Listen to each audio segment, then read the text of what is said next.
Hi, everyone. I hope you're having a great start to your day. My name is Ali Tefenjan, and I'm the Education and Engagement Manager at the Hopkins Center. And I'm so excited to welcome you to our second storytelling Hop Stop at Home with storyteller Simon Brooks, who's again going to be telling us tales for the whole family as part of our Hop at Home virtual stage. And if any folks from yesterday's storytelling are tuning in today, you know that we had a really great time. We heard a story about Anansi, who's a very tricksy spider who learned a really valuable lesson from a tree named Wheelam, and a monkey whose name I think was Monkey actually.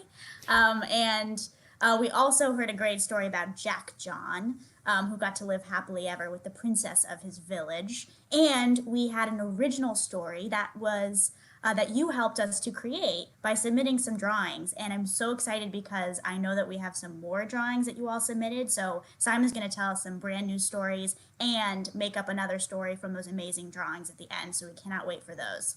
Simon's about to get started. Remember to be commenting in that comment section. We want to know what you're thinking about the story, what you find funny, what you find scary, what makes you feel kind of curious. So you can put those reactions in the comments. And if you have any questions for Simon and about his stories, you can put those in the comments as well, because I'm going to be coming in and out and I can ask him some of those questions. So maybe you want to know like where the story comes from that he's telling, because he tells stories from all over the world.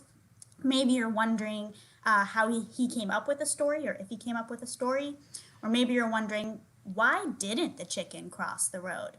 Who knows? So if you have questions or comments, put those in the comment section. And I am so excited to toss it over to Simon Brooks. Welcome, Simon. Hi, it's nice to be back here again. It's fun, and I think the reason why the chicken crossed the road was to get to the goat up in the tree. For those of you that were here yesterday, you'll get that reference. Anyway, thanks very much indeed for everyone that sent in pictures yesterday, and thanks again for sending. I know that some people's names popped up again today with the pictures, so we're going to be doing it a little bit differently today with the stories. I'll tell you about that in a little while. So the first story I'm going to start off with today, this morning, is a story that when we were talking last night, we were going to cut this story out, but Ali said that it was one of her favorites. So instead of cutting it out, I'm going to cut one of the other stories out that I was going to tell and tell this one. And this story, a lot of people think that it comes from Greece, but that's not really true. And yet it kind of is at the same time. You see, the man that this story is known for, he wasn't Greek. He was actually Ethiopian. And he was stolen from his country, made into a slave. And he told these amazing stories. And he told them so well and knew so many of them.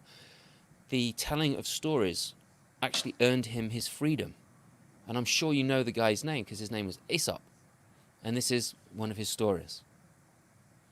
Once upon a time, a long time ago, probably wasn't my time, probably wasn't your time, but it was somebody's time, a long, long time ago, when there was this lion. And this lion was incredibly arrogant. This lion thought that he was the best lion in the whole world. Not only that, he thought that he was the best creature in the whole of the universe. He would walk around preening his perfect mane. He would look at his claws and, yes, I have the sharpest claws. He never asked anyone for help. I mean, if he was going to do anything, he was going to do it because, well, nobody else can help me. I'm the Lord of the jungle, king of the beasts, ruler of my dominion. No one can possibly help me, and I do not need anyone's help. He was that kind of lion. Now, one day after he'd killed himself some breakfast and eaten it, he lay down to go to sleep, put his head in his great, powerful legs, and closed his eyes. Now, in the same part of the savannah, there was this little tiny mouse. And this little tiny mouse had a similar problem to which many of us have. His eyesight wasn't good. And this poor little mouse, you know, there weren't and there still aren't optometrists for mice. And so this mouse went around squinting all the time, trying to find his way around. And he was running and running and running and running and running, putting seeds in his cheeks. And he saw this big pile of sand and he went running and running and running all the way up onto the top of the sand. But as he got onto the top of the sand, oh dear, this doesn't feel like sand. This feels like fur. It smells like lion fur. Oh dear, oh dear, what shall I do? And the mouse squinted and slowly started to climb down the lion's shoulder, down and down and down until he got to close to where the lion's paw was. And he leapt off the lion's paw, but the lion had huge, long, wavy whiskers, and the poor little mouse touched one of those whiskers. And the lion, what are you doing? You're waking me up from my little sleep, you little pest. I'm gonna eat you up. No, please don't eat me up. I'd rather you didn't eat me up. And I'm gathering seed and some straw for my family back home. Please don't eat me up. Why shouldn't I eat you up? Other than the fact I'm very full. Well, maybe I could help you one day. Yes, that's what I'll do. Anytime you need some help, I'll help. You're just a teeny tiny. You're a little teeny tiny mouse, and you think you can. You're a very funny mouse. And because you're a very funny mouse, I shall let you go. You made me chuckle this morning. Thank you very much. But if I ever do need help, if I ever think that you can possibly help me, then I will call you, and you better come running. You funny little mouse. And he opened up his claws one by one, and the little mouse jumped out, and he took off, and off he went. Well, it wasn't but a couple of days later, when that lion was walking through the forest. Oh, yes, I am so hot. I am so cool. I am the best beast in this place.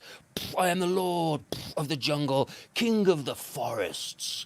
And because he had his nose so high up in the air, being arrogant, he didn't see the rope trap that was covered with leaves and grass. And he stepped into it, and whoa! Up he went up into the sky, the net grabbing him tightly. Whoa! What's going on? I've been caught in a trap. This is terrible. What's going to happen? Oh, I know what's going to happen. Those natives, those warriors, they're gonna come and poke me with their sticks and their big sharp spears, and that's very indignified. And I don't like being poked with sticks and spears. And I got to get out. And he tried to tear through the rope, but his claws, they weren't designed to tear through rope. And he tried to gnaw through it with his teeth. I'm stuck. I can't call for help. I'm the lord of the jungle, king of the beast. What can I... Mouse! Oh, got to get out of here. And he fought and fought, but he got more and more tangled. Mouse! He called. A mouse heard the lion's bellows. And so Mouse came running along. He got to the clearing where the lion was suspended. Mouse, help me! Where are you? I can't see you. I'm up here. Oh, what are you doing up there? It's a very strange place for you to be up there. Well, I'm just hanging around. I've got caught in a trap. Now come and get me out of this thing. You said you'd help me. Now help me out. Oh, okay. And Mouse squinted, and he saw that there was a rope that was over the tree branch, and it came down, and it was hammered into a stake in the ground. And so he went over to that piece of wood and went up to the rope and sniffed it, and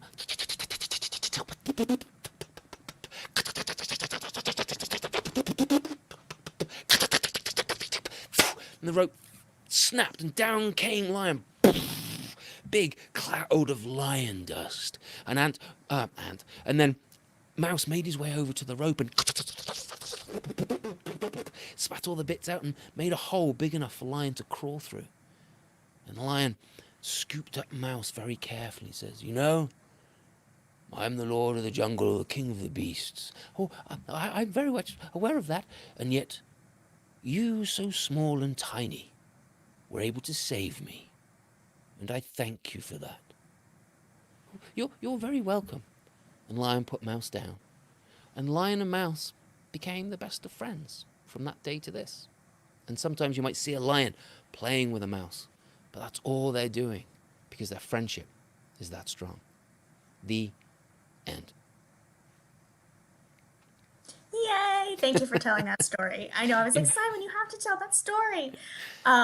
I think the best part for me is when the lion laughs. That laughter is just the laughter that never ends. It's just so good. Thank you. It's so fun. So Yeah, go ahead, Simon. I was never really a huge fan of Ace. There are some stories of his that I really like, and there are some that are just like, I'm not really sure about that. And that was one of the stories that I didn't really like that much, to be honest. And then I saw a Mm, picture book by David Pinsky, and it's wordless. It's just these beautiful, beautiful images. And when I saw this, I was going through the pages and looking at these illustrations. That's when the story came to life for me. And I mm-hmm. could see that story in my own head, not in the same way that David Pinsky necessarily drew it or painted it, but it gave me a fresh look to the story, and it was like I fell in love with it. And then I knew that I had to tell it, and I did, and I've started doing it, and I continue to do it. I love that because it also makes me, remember that the same story can be told in so many different ways. And Yeah, so, how do you, access your imagination and make the right. story, really like come alive for you? And that's going to look different for everybody. So, It does. It really yeah. does. We here have a couple of awesome comments. Kristen says, I love the lion paw sound effects. Kevin says, that was good. I liked it. And Tom Yay. says, what a great storyteller. So you're on a roll, Simon. I'm going to Good. kick it back to you, I think, for our next story. All right, that'll be great because I've got another story for everyone. And this story, this is an English story, and I do tell prominently in European stories because that's where I come from, and that's where I associate with.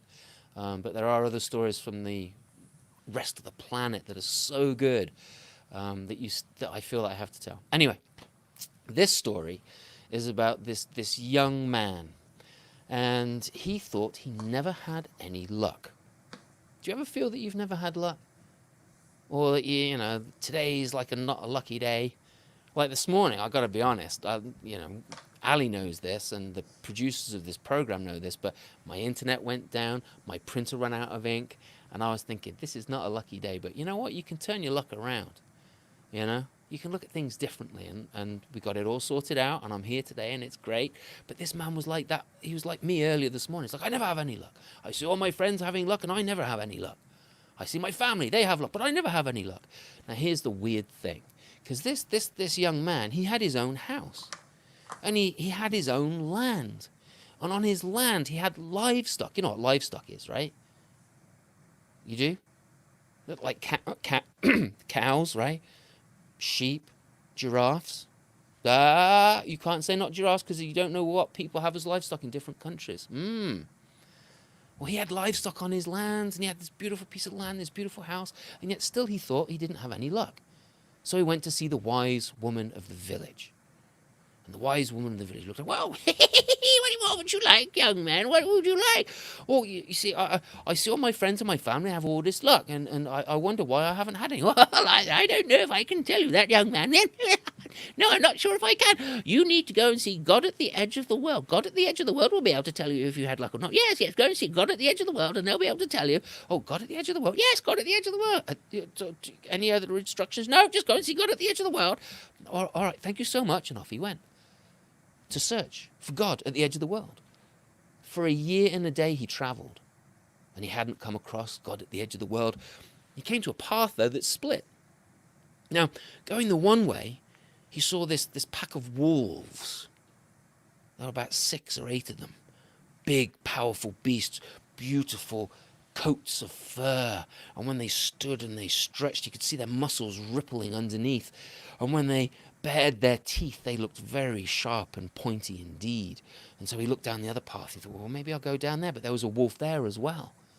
This wolf was mangy. Its fur was falling out. You could see the wolf's ribs. It was so skinny. And when it rolled on its side from being on its back, and he could see the teeth were a little bit wobbly. And he thought, yeah, I think I'll go down that way. But he still went past this mangy, skinny wolf very carefully, because you've got to give wolves a great deal of respect. But the wolf, it turned around and looked at him and said, hey, where are you going? Well, a talking wolf? Well, you're talking, why can't I talk? Well, I suppose so, but it's a bit odd. I'm going to go and find God at the edge of the world. Why are you going to see God at the edge of the world? Well, I feel that I've never had much luck. And he was hoping it hadn't changed and that he was going to get past this wolf okay. Oh, if you're going to go and see God at the edge of the world, could you ask God at the edge of the world a question for me? Well, I suppose I could. What would you like me to ask them? Oh, could you ask God at the edge of the world why I'm so skinny and my fur's falling out? Well, absolutely, yeah. Thank you very much, Wolf. And he waved as he walked past because, he was a good man. He was a nice man. And he travelled and travelled for a year and a day, and he still hadn't come across God at the edge of the world. But he came across this forest that was filled with these beautiful trees. Huge, powerful, mighty trees. Trees that if you got 10 of your friends and put your arms around it, you still wouldn't touch fingertips. That's how big these trees were, apart from one. And it was twisted and bent, and it was not looking good. Skinny and, I wouldn't say brittle, but it wasn't healthy at all. And as he walked past this tree, looking at it, the tree branch whipped out and hit him. Ow, what the whack? What was that? Oh, excuse me, young man, where are you going? Oh, a talking tree? What kind of a trip is this? Oh, well, I'm going to go and see God at the edge of the world. Well, if you're going to see God at the... Why are you going to see God at the edge of the world? Well, I feel that I've never had much luck, and I want to find my luck. Oh, well, ask God at the edge of the world a question for me, could you? Well, I suppose I could, yes. Could you ask God at the edge of the world why all of these trees around me, my brothers and sisters and my cousins and nephews and nieces, are so much taller than me when I am older than them by a good deal, and yet I am twisted and stunted and nowhere near as powerful as my friends and my family?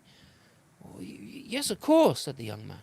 I'll definitely ask that. Oh, thank you so much, young man. Good luck. Thank you. And off the young man went. And on and on and on he travelled. For how long? That's right, a year and a day. He travelled for a year and a day. Now, on this particular day, he hadn't had much in the way of food, and he was tired and he was hungry, and the sun was starting to set. And he came upon this little cottage, and so, it's what you can do, knock on a door.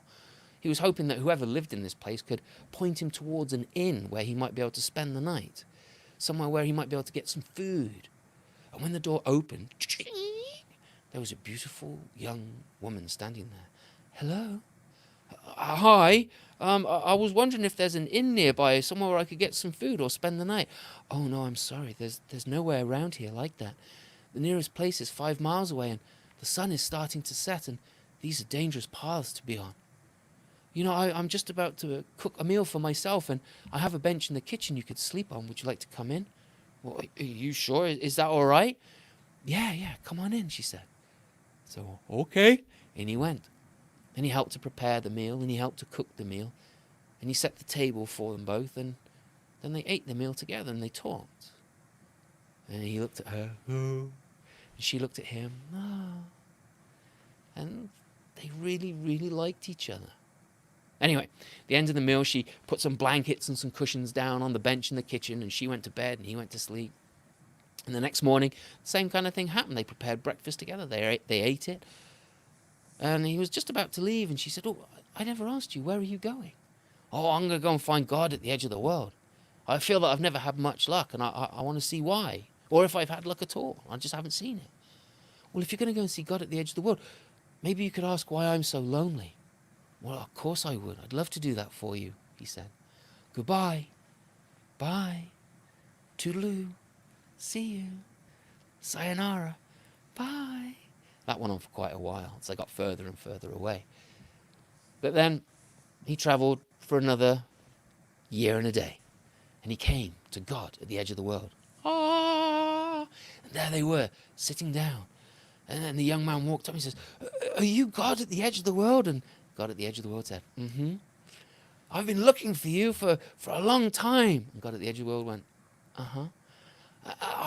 I want to ask you a question. You see, I feel that I've never had much luck, and I've seen my family and my friends have lots of luck. But I wonder if I've never had luck, or if I've had luck and I've just never seen it, or what?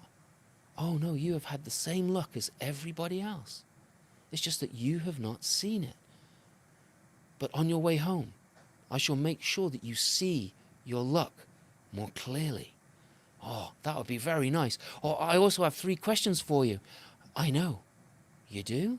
How do you know? Well, I'm God at the edge of the world. Oh, yeah. And so he told God at the edge of the world about the woman on her own, about the tree that was stunted, and about the wolf. And God at the edge of the world whispered the answers to their problems in his ear. And he thanked God at the edge of the world, "Thank you very much," and left. And for a year and a day he travelled until he came to the cottage. And hi, hi. Did you find God at the edge of the world? I did. Do you need somewhere to stay? I do. And so he went in. And they prepared a meal together. They cooked the meal together. They set the table together and they ate the meal together. And they talked and talked and talked until it was time for them to go to bed. And he slept on the bench again in the kitchen and she slept up in her room. And the next morning, as they were eating breakfast, she said, "So you found God at the edge of the world?" "I did. I did. It was amazing." And he told her all about it. "And did you ask about me?" I did. "But what about you? What did God at the edge of the world say about you?" "Oh, God at the edge of the world said that I would see my luck more readily, but so far, I've been traveling for another year and a day and I haven't found it so far. But I know what your problem is." He said, "All you got to do is find someone that you really like and ask them to spend the rest of their lives with you." "Really?" she said. "I really like you and I really like you too. Would you spend the rest of your life with me? Would you do that?" "Well, I got to go and find my luck. I haven't found it yet." "Oh, but maybe you could find it with me." "Well, no, I want to find my luck. Maybe some other time." "Oh, okay then," she said. "Goodbye. See ya." And the door was shut. You should never, ever slight a lady, that's for sure. And for a year and a day he travelled.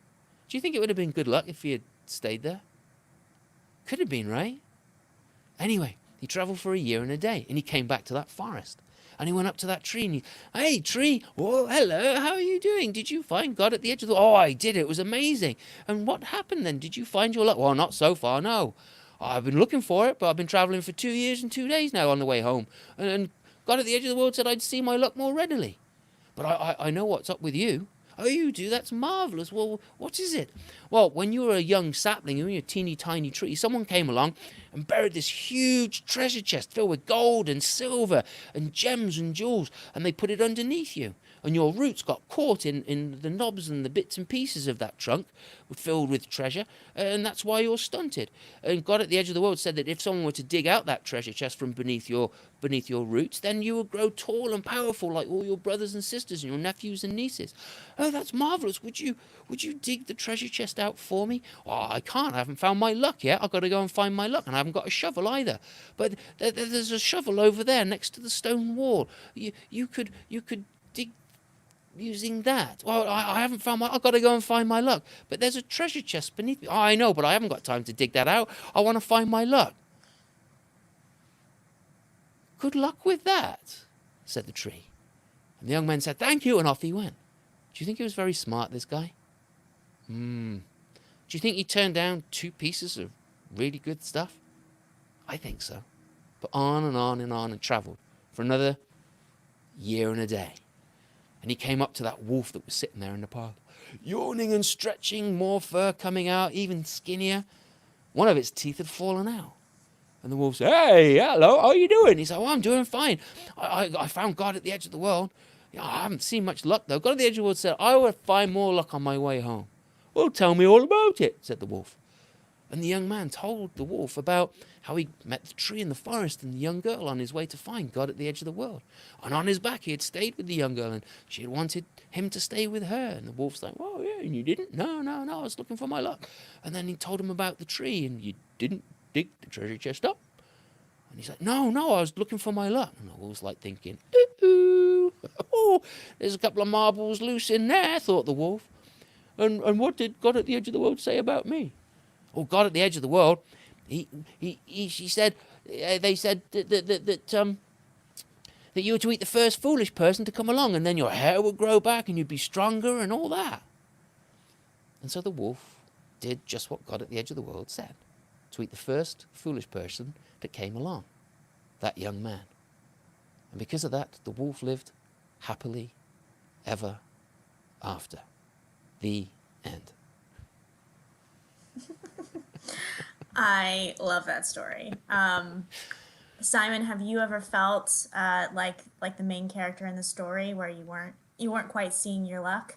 Yeah, and the funny thing is that you look back on your life and you think at that point there, if I had done that instead, then I would be in a very different place right now. Yeah, yeah.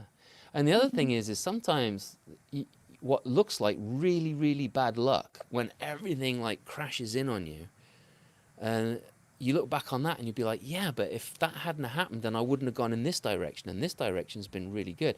So what might seem really bad at some point in your life is actually, it's like God or the universe, whatever you want to call it, is like giving you a slap around the head to get you back on the right track to go in the direction that you were meant to go in. That's how I feel. A bit fatalistic, but we make our own choices, but sometimes, we need to find our path. Yeah. I wanted to let you know that Laura is telling us that Asa, 3-year-old Asa, was laughing and laughing about the tree whacking the man. So, Oh, you got that, did I you, Asa? That's I great. feel you, Asa. Yeah, I was laughing too. Well, I want to make sure that we have time for my personal favorite bit, which is we had some young folks send in some amazing drawings. So Simon is going to use those drawings to kind of storyboard, if you will, Yeah. a brand new story. So I'm going to take it away or pass it over to you, Simon. You can give All us the right. cues and when you want to see the pictures. All right. So, Um, actually, Ali, what I'm going to do is I'm going to ask folks to give me a couple of character names, and they can't be TV shows or films, movies. So let's see if we can get a couple of character names. They can be anything. Now, yesterday I was using this hat to pull out the pictures that Ali had sent me, and as I had a bunch of technical difficulties this morning, my printer also ran out of ink, so I wasn't able to print them out. But our technical side have got the digital copies that were originally sent to me, and they're going to pop up on the screen. So I'm not going to be able to pull them out of the hat, but our technical side is going to show us some pictures. But first, we need some characters. Has anybody posted any names? Did Asa give us a name? Ali? I'm not seeing names yet. I know also we do have a little bit of a delay Right. from what Okay. gets posted on YouTube and what we see here. Okay. Why don't you give me a couple of names then? And we'll move Ooh, on. okay, actually, Sophia, age 7, Hey, Sophia, is age 7. says, oh, we have a bunch now. Yeah, I think there was just a little bit of a time delay. So Okay. here are some great character names from Sophia. Oh, this will get confusing, so I'm just going to say the character names. Okay. They are Olivia, Okay. Froggy, and Batman. Oh, wow, Batman's a TV character. Can't use Batman. All right, but we'll use Froggy and what was the other name? Olivia. Olivia. Olivia. Okay then. So Froggy and Olivia. Olivia was wearing a Batman T-shirt though, because she really liked Batman. How does that sound? So, Olivia. Once upon a time, Olivia, she had a pet frog, and she loved it so much she would carry it everywhere. In one pocket, she would have a little tiny waterproof, like Tupperware dish that had water in it, and in the other pocket, she kept Froggy, and Froggy would he would pop out over the edge of her pocket, and every once in a while she would open up that little dish, that little Tupperware thing, and put Froggy in there, so little Froggy wouldn't dry up and get all dried out and get sick and stuff. And then she'd take him back and put him in his pocket, because frogs are okay out of water for some time, but they do need water at other times. And then one day when they were walking out together, let's have a picture here. Let's see what we got. Oh, glasses. UFO. All right, a UFO came flying over, and it flew over the field that they were walking down, and it was a hilly field, because I saw that hill right there. It was a hilly field, and there were these U.S. Air Force jet fighters trying to keep up, but they were way, way, way far in the background. And so this UFO landed under a tree that was right there. And the UFO said, hey, guys, do you want to come in and go for a trip? Because they could speak English. I don't know why, but they could. They probably had these transistor things inside them that converted their language into any language where they were. And maybe the frog even understood it too. Froggy, because Froggy couldn't speak English. He was just a frog. And so Olivia, she looked at Froggy and said, do you think we should go? And Froggy went, rah, rah. And so she put Froggy back in her pocket, and they got inside the spaceship. And the door closed up, and off it went. There was Olivia with a Batman t-shirt in, and the aliens pointed to this huge tank that they had. And it was filled with water, and Froggy was kind of jumping towards it, jumped out of her pocket and jumped towards this great tank. And so Olivia picked up Froggy and put Froggy in this tank where the water was. And Froggy started swimming around and having a good old time. Let's have another picture. Let's see what happens next. Cole, it's Cole. Cole is back. Cole really does like his red bugs with the wings. Now these aliens, they looked like this picture here. And that red one that's in the foreground, that's Olivia right there. She's petting his face because they were so cute and friendly. And that big one in the background, that is the mother bug who's looking after all the other bugs. And she is actually reading a story to that red bug right there. And Olivia sat down with the red bug and listened to the story that this big mother bug was telling. Let's have another picture. Let's see what the story was that they were telling. And it was a story about another alien. This alien creature was telling a story about this alien robot and how it flew, once upon a time, it flew into their land. And they had sheep there. For some strange and bizarre reason, they had sheep, the alien sheep that hovered over the ground. And the sheep were actually in control of the whole land. And they saw this big, crazy thing there. And they got all these other creatures to climb up a big pole and talk to it. And they decided that they were able to create peace and that this land was too small for that big robot. And so the robot flew away and they all lived happily ever after. And that was the end of the story that the mother bug was telling the other little tiny bug. And then, let's have another picture and see what happens next. And then, there's a lot of space aliens in this. And then, hang on, let me think about this for a while. This looks like a sledding hill of some sort to me. Somebody's skiing and it's a dog with a crash helmet on. So, how are we going to work this into the story? Eli, aged 5, from Thetford, Vermont. That was an old stomping ground for me. So, oh, you got me here. So anyway, the UFO decided that they'd outrun the US planes, and so it landed.